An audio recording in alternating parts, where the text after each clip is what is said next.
आप सभी को जय मसीह की। परमेश्वर का धन्यवाद एक बार फिर से एक और नए दिन के लिए जो परमेश्वर ने हम सब की ज़िंदगी में जोड़ा है। और अच्छा समय कि हम परमेश्वर के वचन को एक बार फिर से हम लोग सुने। और जब भी हम परमेश्वर के वचन में अपना समय व्यतीत करते हैं तो सच में परमेश्वर हमें नई बातें हमें समझाते हैं, हमें उत्साहित करते हैं। आज के दिन में हम लोग देखना चाहते हैं कि जब कोई व्यक्ति परमेश्वर के बताए हुए रास्ते पे चलता है तो उसके जीवन के अंदर क्या क्या परिस्थितियां आ सकती हैं, कैसा समय उसके जीवन के लिए हो सकता है। लेकिन अच्छी बात यह है कि हमें भरोसा अपने परमेश्वर के ऊपर रखने की ज़रूरत है। आज हम लोग मनन करना चाहते हैं पहला राजा, पुराने नियम में से राजाओं की पहली किताब, उसका 17 अध्याय और उसके 1 से 7 वचन, लेकिन हम बाद में 8 और 9 को भी देखेंगे। यहाँ पे एलिय्याह जो नबी था प्रभु का, उसके विषय में हमें बहुत अच्छी शिक्षा हमें मिलती है कि परमेश्वर ने उसके जीवन के अंदर जो कार्य करा वो एक बड़ा ही चमत्कार कार्य था, अद्भुत कार्य था। क्योंकि हमारा परमेश्वर अद्भुत आश्चर्य कर्म करने वाला परमेश्वर है। परमेश्वर हमारे लिए कुछ भी कर सकते हैं। परमेश्वर के नियंत्रण में सब कुछ है। हम इस बात को जानें, समझें कि भले ही हमारे जीवन के अंदर समय कठिन आ जाए, मुश्किल हालात से हम गुजरने लगें, लेकिन हमारा परमेश्वर कभी भी बदलता नहीं है। परिस्थितियां बदलेगी, लोग बदलेंगे, समय बदलेगा, लेकिन परमेश्वर हमेशा एक जैसे ही है। वो कभी भी बदलता नहीं है। यही बात हमें बड़ा उत्साहित करती है कि हम एक ऐसे परमेश्वर के ऊपर विश्वास करते हैं जो परमेश्वर हमारा कभी भी बदलता नहीं है। सबसे पहली चीज़ जो आज हम देखना चाहते हैं एलिय्याह के जीवन से, वो यहाँ पे नज़र आती है कि एलिय्याह वो व्यक्ति था जिसको परमेश्वर ने ये मौका दिया कि वो राजा अहाब को जाके वो चेतावनी दे। और चेतावनी इस बात में, क्योंकि अहाब और उसकी पत्नी इजेबेल जो थे, इस समय लोगों को बहुत ज़्यादा वो मूर्ति पूजा में और अन्य देवी देवताओं की बातों में भटका रहे थे और वो भटक रहे थे। लोग इज़राइल के लोगों को बहुत ज़्यादा भटकाने का काम कर रहे थे। ऐसे समय में परमेश्वर ने अपने दास एलिय्याह को अहाब के पास भेजा ताकि वो उसको चेतावनी दे। और चेतावनी इस रूप में कि जो बात एलिय्याह से परमेश्वर कहलवाना चाहता है, उस बात को कहने के लिए एलिय्याह को बड़ी हिम्मत चाहिए। वो एक ऐसी बात है जिसमें ना केवल उसको बहुत ज़्यादा हिम्मत चाहिए, बल्कि उसके अंदर एक विश्वास भी होना चाहिए, परमेश्वर के ऊपर विश्वास। और परमेश्वर ने अपना वचन उसके द्वारा अहाब तक पहुंचाया है। उसमें लिखा है 17 अध्याय में, पहला राजा 17 अध्याय के और उसके पहले 2 वचन के अंदर, उसमें यूँ लिखा है, तिशबी एलिय्याह जो गिलाद के परदेशियों में से था, उसने अहाब से कहा, इस्राएल का परमेश्वर यहोवा जिसके सन्मुख मैं उपस्थित रहता हूँ, उसके जीवन की शपथ, इन वर्षों में मेरे बिना कहे ना तो मेंह बरसेगा और ना ओस पड़ेगी। तब यहोवा का यह वचन उसके पास पहुंचा।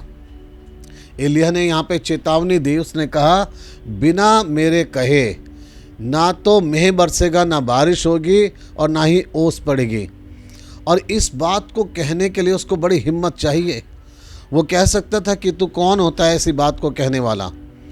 वो क्रोधित हो सकता था, लेकिन इसलिए कि परमेश्वर ने उसको अपना वचन दिया था और प्रभु का दास एक स्पष्ट वचन को देने के लिए बिल्कुल संकोच नहीं करता। आज बहुत सारे सेवक लोग सही वचन को देने में, प्रचार करने में संकोच करते हैं। उनको ये लगता है कि कहीं लोग उनसे नाराज़ ना हो जाएं या उनसे दूर ना हो जाएं। लेकिन परमेश्वर ने हमें इसलिए चुना है कि हम लोगों को परमेश्वर के वचन से चेतावनी दें। और एलिय्याह ने जाके एक चेतावनी दी है, क्योंकि ये लोग इस समय बिगड़ते चले जा रहे थे और अहाब और उसकी पत्नी इजेबेल दूसरे लोगों को भी बहका रहे थे। इस वजह से परमेश्वर ने एलिय्याह के माध्यम से अपना वचन एक चेतावनी के रूप में वहाँ पे पहुँचाया कि अब एलिय्याह ने कहा, मेरे बिना कहे ना बारिश होगी और ना ही ओस पड़ेगी। और जब अगर बारिश ना हो और ओस भी ना पड़े, इसका सीधा सा मतलब है कि आने वाले टाइम में अकाल पड़ने वाला है। अकाल जिसका भुगतान तुम्हें करना पड़ेगा। परमेश्वर बहुत कड़े रूप में इस बात को कह रहे थे, आने वाले टाइम में अगर तुमने अपने जीवन के अंदर बदलाव नहीं किया, पश्चाताप नहीं किया, अपने गलत रास्ते से नहीं फिरे, तो आने वाला टाइम तुम्हारे लिए खराब होगा। परमेश्वर एलिय्याह के माध्यम से अहाब को और उसकी पत्नी को चेतावनी देना चाहते थे। आज बहुत सारे सेवक लोगों को परमेश्वर के वचन से चेतावनी देने के लिए घबराते हैं और डरते हैं। वो वाली बातें करते हैं जिसमें लोग उनके प्रचार को सुन के केवल तालियां बजाएं और खुश हो जाएं। लेकिन अगर हम बाइबल में पढ़ते हैं, परमेश्वर ने अपने सेवकों को ऐसे रखा है जिन्होंने खरा उपदेश दिया है। तो पहली चीज़ एलिय्याह के जीवन के अंदर जो बात है, पहली चीज़ कि उसको परमेश्वर ने खरा उपदेश देने के लिए अहाब के पास भेजा। दूसरी चीज़, परमेश्वर ये जानते थे कि अगर एलिय्याह ने, मेरे दास ने इस तरीके से अहाब को चेतावनी दी है तो अब उसके जीवन के ऊपर क्या आ सकता है। परमेश्वर हमारा आने वाला टाइम जानते हैं, हमारे आने वाले जीवन के समय में क्या कठिनाई आने वाली है, क्या मुश्किल आने वाली है। इसलिए परमेश्वर हमारे को एक सुरक्षित स्थान में रखना चाहते हैं। परमेश्वर जानते हैं हमारे लिए सही और सुरक्षित स्थान कौन सा है। अब हम अगर आगे पढ़ते हैं तो दूसरी चीज़ नज़र आती है कि परमेश्वर अपने लोगों के लिए सुरक्षित स्थान जानते हैं कि कहाँ पे है, और एलिय्याह को परमेश्वर वहीं भेजना चाहते हैं। दूसरे वचन में लिखा है, तब यहोवा का ये वचन उसके पास पहुँचा, यहाँ से चलकर पूर्व की ओर जा और करीत नामक नाले में जा, जो यरदन के पूर्व में है, छिप जा। ये परमेश्वर ने उसको अपना वचन दिया। न केवल परमेश्वर ने एलिय्याह को यह वचन दिया कि तू अहाब को क्या प्रचार कर, बल्कि परमेश्वर ने अपना वचन अपने दास को यह भी कहा कि अब तेरा अगला कदम तेरे लिए क्या हो। परमेश्वर उसको एक सुरक्षित स्थान के अंदर भेजना चाहते हैं कि तू यहाँ से उठकर उस जगह जा जो मैं जगह तुझे बता रहा हूँ। परमेश्वर के लोगों को परमेश्वर की डायरेक्शन में अपने आप को चलाने की ज़रूरत है। परमेश्वर हमें जहाँ भेजना चाहते हैं हम उस जगह पे जाने के लिए तैयार हों। एलिय्याह के मन में स्वाभाविक है कि ये बात आई होगी कि मैं वहाँ पे जाऊँगा तो वहाँ पे मेरे लिए खाने का इंतज़ाम कौन करेगा, मैं कैसे वहाँ पे रह पाऊँगा। लेकिन याद रखिए कि परमेश्वर इंतज़ाम करने वाले हैं। परमेश्वर ये जानते हैं आपके लिए सुरक्षा कहाँ पे है। हो सकता है कि आपके समझ में वो जगह ना आए, वो बात ना आए, लेकिन अगर परमेश्वर आपको कोई चीज़ जगह दर्शा रहे हैं तो आप ये मत देखिए कि वहाँ पे पहले से आपको सारी सुविधाएं दिख जाएं। आप ये देखिए कि ये परमेश्वर ने कहा है और मुझे अपने कदम को उठाने की ज़रूरत है। हम सुरक्षित रहें और परमेश्वर की आशीषों को प्राप्त करें तो हम अपने कदम को उस जगह पे बढ़ने के लिए तैयार हों, बढ़ाने के लिए तैयार हों जो जगह परमेश्वर हमें दिखाते हैं। आज बहुत सारे लोगों को शायद परमेश्वर निकालना चाहते हैं उन स्थानों से, उन जगहों में से जहाँ पे आप फंसे हुए हैं, जहाँ पे आपके लिए ख़तरा है, जहाँ पे आपके लिए परेशानी है, वहाँ से परमेश्वर आपको निकालना चाहते हैं। और जो प्रभु आपको डायरेक्शन दे रहे हैं आप उसमें बढ़ जाइए, उसमें चलिए, क्योंकि परमेश्वर महान परमेश्वर है। वो आपका जानता है भला कहाँ पे है, आपकी सुरक्षा कहाँ पे। दूसरी चीज़ ध्यान रखिए, परमेश्वर जानते हैं आपकी सुरक्षा कहाँ है। तीसरी चीज़ जो यहाँ पे नज़र आती है वो ये है कि परमेश्वर आपको ना केवल सुरक्षित स्थान देना चाहते हैं बल्कि परमेश्वर आपकी सहायता भी करना चाहते हैं। आपकी सहायता इस रूप में, वो जानते हैं कि मेरे बच्चों की ज़रूरत क्या है और वो ही परमेश्वर अपने तरीके से पूरा भी करेंगे। वो आपकी हर हाल में आपकी सहायता भी करने के लिए परमेश्वर तैयार है। जब हम वचन में पढ़ते हैं आगे तो इस वचन के अंदर हमें पढ़ने के लिए इस तरीके से मिलता है प्रभु के वचन के अंदर, तब यहोवा का यह वचन मानकर वह यरदन के पूर्व में करीत नामक नाले में जाकर छिपा रहा, और सवेरे और सांझ को कौवे उसके पास रोटी और मांस लाया करते थे और वह नाले का पानी पिया करता था।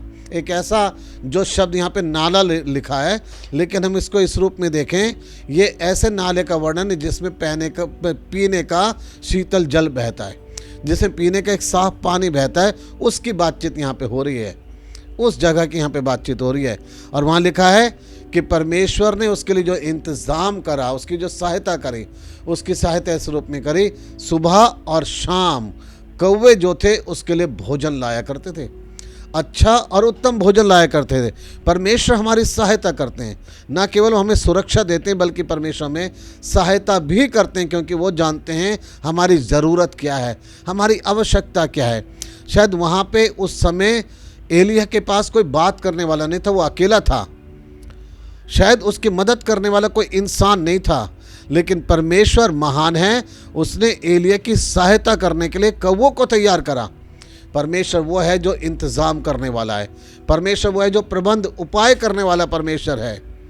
जिस समय अब्राहम अपने बेटे इसहाक को लेकर मोरिया पहाड़ पे गया कि वो वहाँ पे उसका बलिदान दे देगा, वहाँ पे उस समय उसके बेटे ने ये सवाल किया कि यहाँ पे सब कुछ है लेकिन बलि करने के लिए यहाँ पे मेमना तो है नहीं। उस समय अब्राहम ने अपने बेटे से यूँ कहा, यहोवा उसका इंतज़ाम अपने आप करेगा, और परमेश्वर ने इंतज़ाम भी करा। विश्वास कीजिए, परमेश्वर आपकी सहायता करने को तैयार है। जब आपने अपना कदम परमेश्वर के वचन के अनुसार बढ़ाया, परमेश्वर की डायरेक्शन में आप चल रहे हैं, आप ये मत सोचिए कैसे होगा, आप ये सोचिए कि कौन करने वाला है, वो है परमेश्वर। परमेश्वर करने वाला है, विश्वास कीजिए वो आपकी सहायता अवश्य करेंगे। ये चौथी और अंतिम बात अब आप सुनिए जो बहुत महत्वपूर्ण है, वो ये है, जब हम परमेश्वर के रास्ते पे चलते हैं तो सब कुछ एकदम से नहीं है कि अब ठीक वैसे ही चलता रहेगा। परमेश्वर चाहते हैं कि अभी आपको आगे बढ़ना है। हम कई बार एक ही बातों के अंदर और एक ही तरीके में हम फंस जाते हैं। परमेश्वर चाहते हैं कि हम कुछ बदलाव लेके आएँ, कुछ चेंज लेके आएँ, चाहे वो हमारी सेवकाई में है, चाहे हमारे रहने के तरीके में है, चाहे किसी भी चीज़ में कुछ हम चेंज लाएँ, क्योंकि परमेश्वर में आगे बढ़ाना चाहते हैं। परमेश्वर ने यहाँ पे एक काम किया और वो ये था, लिखा है पर वचन के अंदर कि कुछ समय के बाद नाले का पानी सूख गया। जो अभी तक एलिय्याह की जिससे मदद हो रही थी, अब वहाँ का पानी सूख गया। अब क्या होगा, कैसे होगा, कैसे वो पानी के बिना रहेगा? तब हम पढ़ते हैं इसका 8 और 9 वचन। जो चौथी चीज़ समझिए, परमेश्वर वो परमेश्वर है, जब एक रास्ता बंद होता है तो परमेश्वर दूसरा रास्ता खोल देते हैं। 8 और 9 वचन में इस तरीके से हमें पढ़ने के लिए मिलता है, तब यहोवा का ये वचन उसके पास पहुंचा कि उठकर सीदोन के सारपत नगर में जाकर वहीं रह। सुन, मैंने वहाँ की एक विधवा को तेरे खिलाने की आज्ञा दी है। परमेश्वर कितना महान परमेश्वर है। परमेश्वर कह रहे हैं अब तो यहाँ से उठकर तू जा। हमने तीनों जगह देखा है, परमेश्वर का वचन उसके पास पहुंचा कि तू जा और अहाब से बातें कर, उसने करा।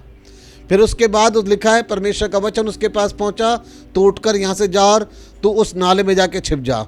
तीसरी बार फिर हम देखते हैं, लिखा है परमेश्वर का वचन उसके पास पहुंचा। ये क्या दिखाता है? परमेश्वर अपने दास की अगुवाई कर रहा है, बार बार वो उससे बात कर रहा है, उसको अपना वचन दे रहा है, उससे बातचीत कर रहा है। परमेश्वर नहीं छोड़ता हमें, परमेश्वर अकेला नहीं छोड़ता। परमेश्वर का वचन, परमेश्वर अपने वचन के द्वारा हमसे लगातार बात करते हैं, और परमेश्वर ने उसके लिए इंतज़ाम किया। जब एक दरवाज़ा बंद हुआ तो दूसरा खोल दिया। परमेश्वर ने कहा उठकर तू अब उस जगह में जा, वहाँ पर मैंने एक विधवा को तेरे खिलाने की आज्ञा दी है। यह है परमेश्वर के इंतज़ाम। परमेश्वर अद्भुत कार्य करने वाले परमेश्वर हैं। आप परमेश्वर के वचन के अनुसार चलने की कोशिश करें, आप कभी भी भटकेंगे नहीं। आप परमेश्वर के वचन के अनुसार खुद को चलाइए, परमेश्वर के वचन की रोशनी में अपने परिवार को चलाइए। आप कभी अंधकार में नहीं रहेंगे, आपके बच्चे कभी नहीं भटकेंगे। परमेश्वर के वचन को अपने जीवन में महत्व दीजिए। और एलिय्याह वही व्यक्ति था जो परमेश्वर के वचन के अनुसार अपने जीवन को चलाने वाला था। उसने परमेश्वर का वचन खराई से राजा को दिया, उसने परमेश्वर के वचन को सुना, उठकर चला गया विश्वास के साथ। परमेश्वर ने अद्भुत इंतज़ाम किया वहाँ पे, कौवों के द्वारा उसको सुबह और शाम को अच्छा भोजन करवाया। और जब वहाँ का पानी सूख गया तो परमेश्वर ने उसके लिए दूसरा दरवाज़ा खोल दिया। परिस्थिति बदल गई, समय बदल गया, बहुत कुछ उसके जीवन के अंदर बदल गया, लेकिन एक चीज़ जो नहीं बदला वो था परमेश्वर नहीं बदला। परमेश्वर कभी नहीं बदलता। परमेश्वर एक जैसा है, वो आपके प्रति ईमानदार है। परमेश्वर विश्वास योग्य है। विश्वास करें, परमेश्वर को आपका ध्यान है, परमेश्वर आपकी चिंता करने वाला परमेश्वर है। परमेश्वर को सब कुछ पता है आपकी क्या ज़रूरत है, और वो अपने तरीके से इंतज़ाम करने वाला परमेश्वर है। परमेश्वर आप लोगों को आशीष दे। आइए हम प्रार्थना करें। हमारे परमेश्वर, हम धन्यवाद देते हैं इस वचन के लिए जो आज एलिय्याह के जीवन से आपने हमें बताया है। हमारे परमेश्वर, हम आपके वचन के अनुसार चलें, आपके बताए हुए मार्ग पे हम चलें। प्रभु आप हमारी आवश्यकताओं को जानते हैं, आप इंतज़ाम करने वाले परमेश्वर हैं। हमारे सुरक्षित जगह में आप हमें रखते हैं, हमारा आप प्रभु जी ध्यान रखते हैं, सहायता करते हैं परमेश्वर पिता। और परमेश्वर पिता एक रास्ता बंद होता तो आप दूसरा भी खोल देते हैं। आप महान हैं, अद्भुत तरीके से काम करते हैं। प्रभु हमारी सहायता करें, वचन के सुनने वालों को आशीष दें। प्रार्थना प्रभु यीशु के नाम से मांगते हैं, आमीन। प्रभु आप सभी को बहुत ऐसे आशीष दे, आमीन।